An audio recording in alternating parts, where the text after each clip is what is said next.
Mana shu ikkita qog'ozdan bittasini tanlagan.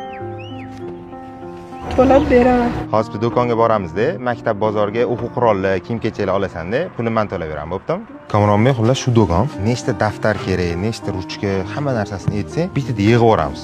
Bu yoqda mana popkalar. Qaysi yoqqa o'tdi senga? Ana, o'tdik. Nima, shunisimi? Bo'l, tamom. Kostyum ko'yna kerak, mana shundan bittasini tanlab ol endi. Olur, farqi. Yur endi, kostyum tanlaylik. Bo'ladimi shunaqasi? Ha, loyiq keldi. Mana shuni olamizmi? Kuyov bo'lasan, qani? Mana, barabanniy drop, yil o'quvchisi mana. Yoqdimi o'zingga? Mana bu o'quv qurollar bor-ku, daftar, ruchka, hammasini nechtadan kerak bo'ladi? 15 tadan yetadimi taxminan? O'zing haqingda gapirib ber endi. Nima planlar? Kim bo'lmoqchisan katta bo'lganingda? Aytishni. Nima maqsadlar bor? Nima olish, mashina, uy?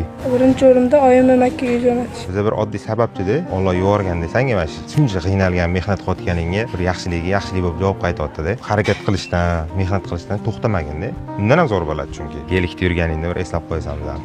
Flamastirlar, ruchkalar, bu qalam, bo'ldi, hamma narsa yetadi o'quv qurollar. Do'koninglar shunisi yoqadi-da, maktab bozori, suvda bozorda qilib yurgandan ko'ra shu yerda o'zida salqinda bozorga ketkazmoqchi bo'lgan pulingni endi onajonga bergan. O'zlariga narsa oling mana deb. Hammasi mana. Angar do'kondan senga hadya, oyijonga yet, bizani duo qilib qo'ysinlar, hop. Rahmat, Sobir.